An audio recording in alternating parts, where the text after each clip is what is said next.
Good morning everyone. कैसे हो? मैं ठीक हूँ। फर्क है फर्क है। बच्चे आने शुरू हुए हैं, फर्क हुआ है थोड़ा। बाकी देखो, कुछ बच्चों ने लेक्चर नंबर 84 कुछ बच्चों ने लगाया नहीं है, उसमें फाइनल काउंट से क्वेश्चन करवाया हुआ है कॉम्प्रिहेंसिव, वो कर लेना। क्वेश्चन नंबर था वो कौन सा भाई? अच्छे क्वेश्चन दो हैं, देखो बड़े बड़े आईसीआई के हैं दोनों, और दोनों इंपॉर्टेंट क्वेश्चन है, प्लीज कर लेना अगर किसी बच्चे ने नहीं लगाया। एक क्वेश्चन नंबर 4 है, ये मैंने आपको कॉपी में करवा रखा है, ये लेक्चर नंबर 84 में है, बड़ा प्यारा क्वेश्चन है, प्लीज इसको कर लेना। किस किस बच्चे ने ये नहीं लगाया हुआ लेक्चर, जो मेरे पास लाइव बैठे हैं अभी इस टाइम? वीडियो वाले भी हाथ खड़े कर लो अपने, जो वीडियो लगा रहे हो, इसे प्लीज कर लो। क्वेश्चन नंबर 4 बड़ा प्यारा क्वेश्चन है, इससे आपको और क्लैरिटी हो जाएगी। और क्वेश्चन नंबर 5 अभी मैंने लेक्चर नंबर 85 में, नहीं 5 नहीं, क्वेश्चन नंबर 6 अभी मैंने लेक्चर 85 में करवाया। तो ये दोनों लेक्चर प्लीज कर लेना, ताकि आपको फाइनल काउंट के बड़े वाले क्वेश्चन समझ में आ जाए कैसे करने। वरना पेपर में जाके लेंथी क्वेश्चन जब आ जाता है, हमें थोड़ी कंफ्यूजन आके कोई ना कोई पॉइंट गलत कर देते हैं हम। ठीक है, तो प्लीज ये दो क्वेश्चन कर लेना। इसके अलावा मैं आपको फटाफट से फाइनल काउंट चैप्टर में और देख लेते हैं क्या क्या इसके अंदर दिए हुए हैं मैंने चीजें। ये वही जो लेक्चर 84 होगा उसी में मैंने क्वेश्चन नंबर 1 होमवर्क भी दिया होगा, तो ये जिन बच्चों ने नील का ट्राई कर लेना। इसमें मैंने बताया था क्लोजिंग स्टॉक, ये पेज नंबर है 59, page number 59 closing stock trial balance के अंदर आ रहा है। आपको याद होगा, अगर क्लोजिंग स्टॉक ट्रायल बैलेंस के अंदर आ रहा हो तो ये सीधा हम कहां उठा के पटक देते हैं? ट्रेडिंग काउंट नहीं, ट्रेडिंग काउंट के balance sheet, balance sheet. Trading count तो गलत बोला था मैं, बैलेंस शीट में जाता है। कहां जाता है? Liability side, asset side. ठीक है, क्लोजिंग स्टॉक कहां जाएगा? Asset side, liability closing stock. चलो कोई बात नहीं, क्वेश्चन नंबर 1 ट्राई कर लेना। ठीक है, क्वेश्चन नंबर 2, इसमें भी, इसमें क्लोजिंग एंट्रीज मांगी हुई है, आंसर साथ में, जिनके आंसर साथ में होते हैं वो क्वेश्चन में तो फंसते ही नहीं हम। ठीक है, कर लेना है क्वेश्चन भी। अगर कोई डाउट हो तो पूछ लेना, आज का होमवर्क है सबका, ये जो बैठे हो आज सारे। ठीक है, कल तक कर लेना, कोई डाउट हो ही पूछना, क्वेश्चन नंबर 1 और 2। उसके बाद क्वेश्चन नंबर 3, इसमें भी क्लोजिंग एंट्रीज मांगी हुई है, तो क्लोजिंग एंट्री में बताओ, कैश इन हैंड क्लोज करोगे? नो, नॉमिनल अकाउंट क्लोज करना, क्लोज करके लेके आना कल। ठीक है, और दिखाना ओपन करके मुझे कि क्लोज हुए हैं प्रॉपरली कि नहीं हुए। ठीक है, कल पूछूंगा मैं आपसे। होमवर्क करे बगैर आ मत जाना यहाँ। ठीक है सर, घर बैठेंगे आराम से, नहीं आ जाना, मतलब प्लीज होमवर्क कर लेना। ठीक है, क्वेश्चन नंबर 3 भी होमवर्क है। उसके बाद क्वेश्चन नंबर 4 में करवा चुका, क्वेश्चन नंबर 5 में करवा चुका, मैंने 3 के साथ होमवर्क लिखा। मुकर दोगे आप लोग तो कल को, मेरे को पता है आपका, इसलिए मैं सबूत की तरह यहां लिखता हूं साथ में होमवर्क। मुकर दोगे कल आप?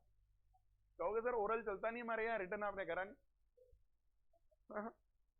चलो, क्वेश्चन नंबर 3 भी हो गया, क्वेश्चन नंबर 4 मैं करवा चुका, क्वेश्चन नंबर 5 भी मैं अभी करवाऊंगा, ये अभी करना है। ये क्वेश्चन ना, एक वो शुरू में कोई थियरी वाले चैप्टर थे ना, उनमें भी पढ़ा है वाला क्वेश्चन, मैंने आपको होमवर्क दिया था ये वीडियो लेक्चर के अंदर, आपको वैसे याद नहीं होगा, बट ये करा दिया हुआ मैंने होमवर्क, डिस्कस नहीं हुआ था ये। जो शुरू वाला चैप्टर नहीं था, रियल पर्सनल नॉमिनल वगैरह वाले, वहां कहीं ये सेम क्वेश्चन दोबारा पड़ा हुआ है। ठीक है, वो नहीं, उसमें होगा ये जो प्रोविजन एंड कंटीजेंट लाइबिलिटीज वाला चैप्टर था, उसके एंड में पड़ा होगा। तुम लोग मुझे ऐसे देख रहे हो, अब आप देख, बुक है ना, बुकलेट 1 है 2 है आपके पास? 1 है किसी के पास? खोलो फिर बुक 1, थोड़ा जल्दी हाथ चलाओ सर। हाँ, बुक 1 के अंदर देखना, ये प्रोविजन कंटीजेंट लाइबिलिटीज वाला चैप्टर खोलना जल्दी, इसके एंड में भी पढ़ा होगा ये क्वेश्चन, अभी डिस्कस कर लेते हैं। एंड में देखना पड़ा है, नहीं पढ़ा है यार, ऐसी क्या बात है? प्रोविजन कंटीजेंट लाइबिलिटीज में भी चैप्टर पढ़ा है, डिस्कस होना पेंडिंग था, यहां कर लेते हैं, सेम क्वेश्चन यहां भी पढ़ा है। आओ शुरू करते हैं। स्टडी मटेरियल का क्वेश्चन है, crimson limited P and L account for the year ended 31 March 2016 includes the following information. आइए पढ़िए मेरे साथ साथ, पहले क्वेश्चन की लास्ट लाइन पढ़ लिया करो क्या कह रही है। रिक्वायर्ड कहता है, ये बताओ, ऊपर लिखी 1 से लेके 6 आइटम जो मैं आपको दे रहा हूं, क्या ये प्रोविजंस की आइटम है, क्या ये रिजर्व्स हैं, या क्या ये नीदर नॉर है, यानी नीदर प्रोविजन नॉर रिजर्व। पहले मेरे को ये बताओ आप लोग, क्या प्रोविजन और रिजर्व में कुछ समानता है? प्रोविजन और रिजर्व में क्या कुछ समानता है? समानता समझते हो? कॉमन चीज कोई प्रोविजन और रिजर्व के अंदर, दोनों लाइबिलिटी साइड आती हैं। कुछ कुछ ही आंसर सही है, पर प्रोविजन कुछ एसेट्स में से माइनस करके भी शो कर देते हैं, जैसे provision for doubtful debt, provision for depreciation, provision for discount on debtors, ये एसेट्स में से माइनस होकर शो जाती हैं। पर provision for taxation liability side आती है, provision for workman compensation liability side आती है, provision for legal damages liability side आती है। यस और नो? तो इन्होंने बोला सर प्रोविजन और रिजर्व में समानता ये है कि दोनों लायबिलिटी साइड आते हैं। मैं इस बात को सही मानता हूं, लेकिन इसके अलावा कोई और समानता, लायबिलिटी, एसेट, ये कहना चाह रहे हैं कि सर प्रोविजंस भी यहां आती हैं और रिजर्व भी यहां आते हैं, और कोई समानता इनमें? दोनों प्रॉफिट्स में से रिटेन होते हैं। आपको एक बात आपने ध्यान दी, प्लस 2 में भी ना इसका डिफरेंस पढ़ा होगा आपने, प्रोविजन और रिजर्व का, या प्लस 1 के अंदर पढ़ा होगा प्रोविजन और रिजर्व के अंदर डिफरेंस। वहां एक पॉइंट पढ़ते थे कि प्रोविजन चार्ज अगेंस्ट प्रॉफिट्स होती है और रिजर्व्स एप्रोप्रिएशन ऑफ प्रॉफिट्स होता है, इफ यू रिमेंबर। हमेशा अब से ना एक रूल बना लो, कभी भी कोई डिफरेंसेस पढ़ते हो ना, पहले उनमें समानता पता करा करो। सोचो मैं इस रिमोट को और इस बोतल को कभी डिफरेंस करूंगा? इनमें कोई समानता ही नहीं है। पता है डिफरेंशिएट किसको करते हैं? इनमें पहले कोई सिमिलैरिटी हो, तभी तो लाइन मार के डिफरेंस करते हो। इंडिया को और एसी को कभी डिफरेंशिएट किया? Differentiate India and AC, India and Pakistan differentiate कर सकते हो आप। कुछ सिमिलैरिटी होगी तभी तो डिफरेंशिएट करोगे, there should be something common. ये आज के बाद कभी भी डिफरेंस पढ़ते हो किसी भी चीज के, ये तो एक जनरल पॉइंट बता रहा हूं मैं, जो कहीं भी यूज होगा किसी भी सब्जेक्ट में।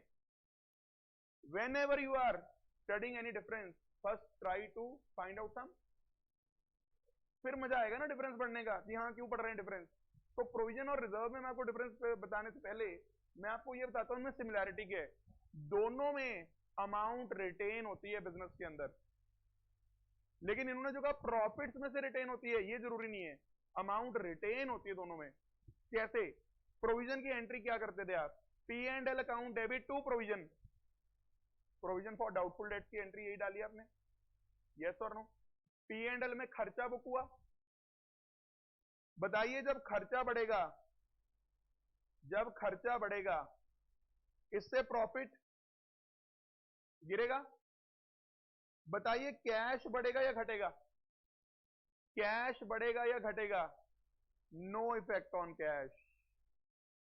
प्रोविजन फ्यूचर के लिए बनाते हो, P and L to provision, profit पे तो कोई इंपैक्ट आया ही, सॉरी कैश पे तो कोई इंपैक्ट आया ही नहीं।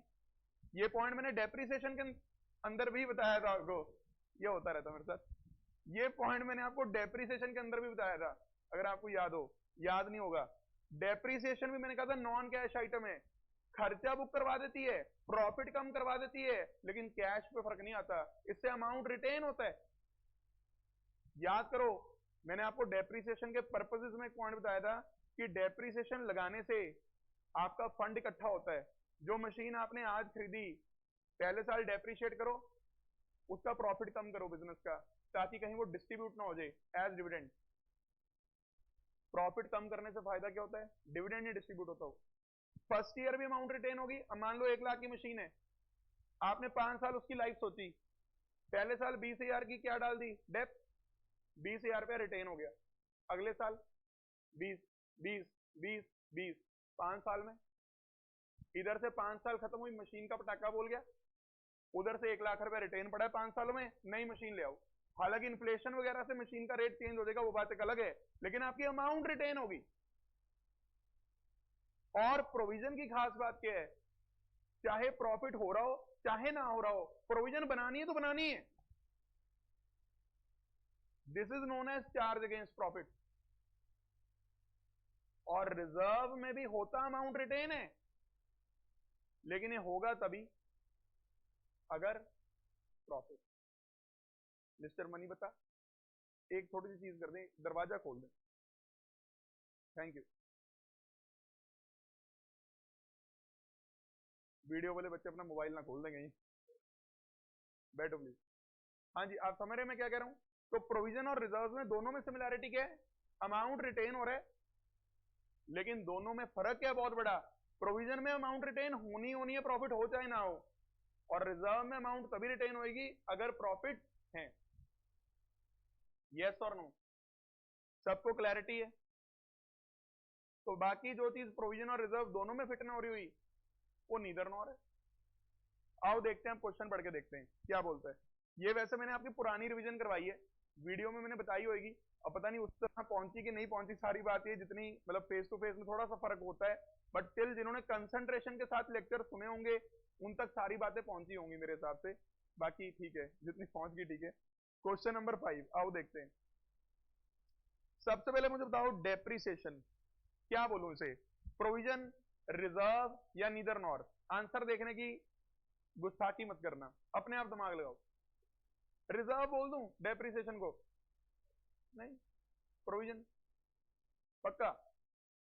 बिल्कुल, देखो डेप्रिसिएशन जो आइटम है ये बिल्कुल वही अमाउंट रिटेन करवा रही है, वही तो बता रहा हूं, नॉन कैश आइटम, कैश बाहर नहीं जा रहा लेकिन प्रॉफिट कम हो रहे हैं।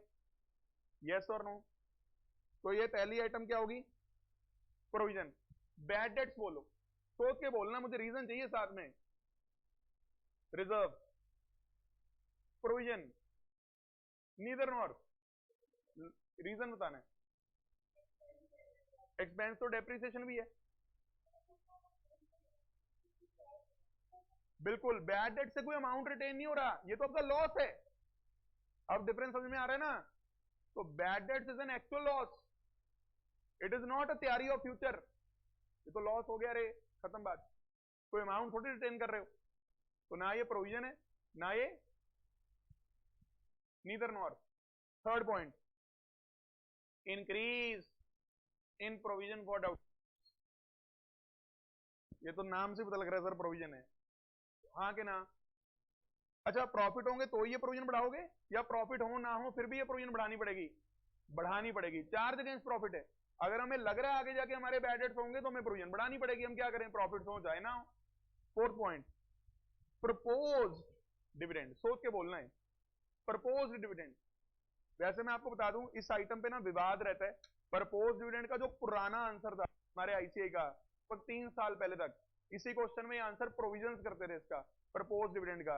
लेकिन उस टाइम ना लॉ अलग था, उस टाइम प्रपोज डिविडेंड की एंट्री करवाते थे हमें, मतलब एंट्री डालते होते थे। लेकिन आपने +2 में सीखा होगा कि आप प्रपोज डिविडेंड की एंट्री नहीं डाल रहे कोई, तो इसलिए अब न्यू ट्रीटमेंट क्या है कि प्रपोज डिविडेंड को कोई एंटर तो करना नहीं हमें। ये डिविडेंड कौन सा भी डिक्लेयर हुआ है, प्रपोज कौन करता है, share holder, board of director. Company में पता है ना बोर्ड होता है, शेयर होल्डर्स होते हैं, शेयर होल्डर्स हमारे मालिक हो गए। बोर्ड प्रपोज करता है डिविडेंड कि भाई ठीक है इस साल हमें अच्छी वो हो रही है, क्या नाम है, परफॉर्मेंस अच्छी लग रही है, प्रॉफिट हो रहे हैं शायद, तो प्रपोज कर देते हैं डिविडेंड। लेकिन वो फाइनल कौन करेगा, देना कि नहीं देना, शेयर होल्डर्स, मेंबर्स। जब तक डिविडेंड प्रपोज्ड है इसकी हमें कोई एंट्री नहीं करनी, नीदर नॉर। क्या है, retained profit for the year, profit, reserve, liability for tax. वैसे देखो इसको ना वर्ड यहाँ पे लाइबिलिटी की जगह प्रोविजन फॉर टैक्स बोलना चाहिए, क्योंकि प्रोविजन, देखो वैसे तो मैं आपको बताऊं प्रोविजन भी एक लाइबिलिटी का ही आगे सब टाइप है। हालांकि मैंने आपको ये कहा था कि एक प्रोविजन लाइबिलिटीज वाली होती है, एक प्रोविजन एसेट्स पे बनती है, पर यहाँ पे हम इनको इंटरचेंजेबली यूज कर रहे हैं तो इतनी कोई दिक्कत वाली बात नहीं है। But yes, better would have been provision for tax, पर अब उसने लाइबिलिटी फॉर टैक्स को भी प्रोविजन में डाल दिया तो हमें इतनी इसमें प्रॉब्लम नहीं है, मान लेते हैं। तो ये क्वेश्चन सबका हो जाएगा, क्वेश्चन नंबर 5 क्लियर है सबको? स्टडी मैट का क्वेश्चन था ये, आपने एक बार पढ़ना हुआ 66 पेज पे पढ़ लेना, समरी दे रखी है सभी एडजस्टमेंट की। वैसे तो अगर आपने लॉजिकली सारी एडजस्टमेंट सीख ली हैं, जो मैंने इतने इतने 2-2 केस करवा छोटे छोटे टीम बना बना के आपको करवाया था, वो इसलिए करवाया था कि हमें समरियां याद ना करनी पड़े, हमें लॉजिक क्लियर हो। फिर भी अगर किसी को लगता है कि नहीं मुझे समरी देखनी है तो एक समरी ਹੁੰਦਾ सी वो इतने पे, ठीक है। आगे देखो, क्वेश्चन नंबर 6 में करवा चुका, उसके बाद क्वेश्चन नंबर है हमारा 7, बिल्कुल लड्डू क्वेश्चन है, आप खुद कर लीजिएगा, मुझे नहीं लगता करवाने की जरूरत पड़ेगी। क्वेश्चन नंबर 7, इसमें है ही कुछ नहीं, ना कोई एडजस्टमेंट है, एक एडजस्टमेंट है बताओ इन्वेंट्री की, और क्या है, कुछ भी नहीं है। कर लोगे तो कर लेना। क्वेश्चन नंबर 8 ना, ये हमारी ये आईसीआई की बुक का नहीं है, ये +1 की बुक है। सर कैसे बता, इसमें देखो जीएसटी आ गया, मैंने कहा था फाउंडेशन में तो जीएसटी की बात ही नहीं करी हुई स्टडी मटेरियल, याद आया? फाउंडेशन की बुक में पता नहीं क्या हुआ आईसीआई वालों को, वो बताओ, +1 का बच्चा जीएसटी पढ़ के आ रहा है, फाउंडेशन में मटेरियल अपडेट करने के इतने इन्होंने सुस्ती डाली हुई है कि मटेरियल नहीं अपडेट कर रहे, जीएसटी तो आना ही चाहिए मतलब बच्चे को, हाँ कि ना? बट अब सुन लो, एक दो क्वेश्चन मैंने जीएसटी वाले डाल दिए आपके लिए यहाँ पे, पर है ये +1 बुक के। अब इसमें क्या करना है आपने, एक बात का ध्यान रखना, जो ये जीएसटी है ना, आउटपुट जीएसटी और ये इनपुट जीएसटी, आपस में एडजस्ट करके हमने बैलेंस शीट में दिखाए हुए हैं। जैसे यहाँ पे आउटपुट तो हमारा 10,000 10,000 8,000 है, तो इनपुट हमारा 8 8 10 है, ठीक है। वैसे तो यार इसके ना ऑर्डर में आपको प्रॉब्लम आएगी, क्योंकि पहले इनपुट आईजीएसटी खत्म करना होता है। सबसे पहले मैंने आपको बताया था, सबसे पहले इनपुट आईजीएसटी यूज होता है। मैं आपको ओरली बता देता हूँ कैसे करना है। जैसे 8,000 का आउटपुट आईजीएसटी है, पहले आप ये इनपुट आईजीएसटी यूज कर लो सारा। 2,000 का बच गया इनपुट आईजीएसटी, उसको यूज कर लेना आउटपुट सीजीएसटी से।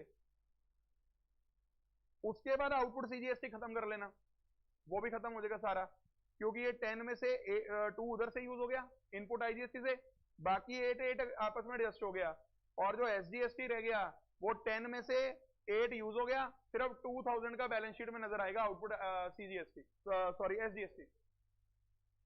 लेकिन इसमें हो सकता है कोई जब क्वेश्चन की और एडजस्टमेंट्स पढ़े तो हो सकता है इनमें कोई और चेंज भी आना हो। जैसे कई बार क्या होता है, ट्रायल बैलेंस के नीचे दे देता है आग लगी थी और सामान जल गया था, तो अगर सामान जल गया उसका जीएसटी का जो इनपुट जीएसटी है उसका रिवर्सल करना पड़ेगा। उसका क्या करना पड़ेगा, एक बार ट्राई करना हुआ कर लेना अपनी सहमति के लिए, लेकिन वैसे आने के चांस थोड़े कम है इसके, बिकॉज जीएसटी की डिस्कशन हमारे फाउंडेशन की बुक में नहीं करी हुई। बट मैंने डिस्कशन पूरी आपके साथ करी है, मैंने इनपुट सीजीएस इनपुट की भी करी है और आउटपुट की भी करी है। यस और नो कर लोगे पक्का? ये देख लेना एक बारी, एक दिन में चाहे ना भी करो, लेकिन थोड़ा थोड़ा करके इसको करो यार अपने आप। आंसर तो दिया ही हुआ है साथ में। ये ना ये क्या करा हुआ है जीएस सेकंड एडजस्टमेंट कौन सी, एक सेकंड, ओके देख लेते हैं। गुड्स कॉस्टिंग ₹1000 पे were distributed among staff members as free of cost, while goods costing ₹500 were taken by the proprietor for his personal use। Personal use वाले हो गए ड्राइंग्स, और ये डिस्ट्रीब्यूशन अमंग स्टाफ मेंबर्स का क्या करोगे? इसको आप लोग employee welfare, staff welfare, staff मतलब एम्प्लॉय कॉस्ट का पार्ट होता है वैसे, क्योंकि हमने एम्प्लॉयज को जो फ्री ऑफ कॉस्ट गुड्स दे दिए वो हमारी एम्प्लॉय कॉस्ट का पार्ट है। एम्प्लॉय कॉस्ट हमें तो खर्चा पड़ गया ना बिजनेस को, तो हाँ कि ना। तो देखो जरा इन आप लोग क्या करोगे, इन पे जीएसटी भी पे कर रखा था हमने 6% ईच, तो इसकी एंट्री बताओ क्या होगी। अगर मैं एम्प्लॉय कॉस्ट डेबिट कर लूं, मैं ड्रॉइंग्स डेबिट कर लूं, 2 purchases, 2 input CGST, 2 input SGST, calculations है बाकी तो। दोनों की अमाउंट डेबिट हो जाएगी, पहले ना इन पे जीएसटी निकाल लेना। परचेज की वैल्यू तो बिना जीएसटी के क्रेडिट होगी, और जीएसटी अलग से करके इन दोनों में डेबिट कर लेना। जैसे एम्प्लॉय कॉस्ट पड़ जाएगी 1000 प्लस 120, 1120, 1120 हजार 60 और उसका कितना हो गया 500 530 560 560, सही कह रहा हूं? 500 रुपए और 30 रुपीज जीएसटी, 560 वो डेबिट हो गया और 500 का क्रेडिट हो गया, 30 का जीएसटी क्रेडिट हो गया। कर लोगे? बाकी जीएसटी पे ज्यादा टाइम मत लगाना। देखो मेरे हिसाब से तो इस चैप्टर का अगर आप क्वेश्चन नंबर 5 और 6 आप दोनों हाथ से सॉल्व कर लो एक बार, तो दोनों सबसे बढ़िया क्वेश्चन है 5 और 6। 5 और 6 ही है ना।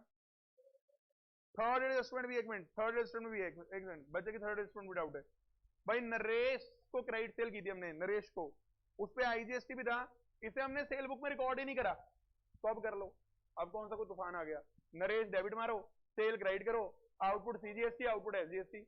तो सीजीएसटी की अमाउंट आईजीएसटी, आउटपुट आईजीएसटी के अमाउंट में भी चेंज आ जाएगा, हाँ कि ना। डेटर्स में चेंज आ जाएगा, सेल में चेंज आएगा, और आपने मयूर जी क्वेश्चन का आंसर और देना है, स्टॉक में क्या चेंज आएगा? हाँ स्टॉक में कोई चेंज नहीं आएगा, वो फिजिकल काउंटेड है, लेकिन सेल चेंज होगी, डेटर चेंज होंगे, और आईजीएसटी का आउटपुट चेंज होएगा। यस और नो कर लोगे?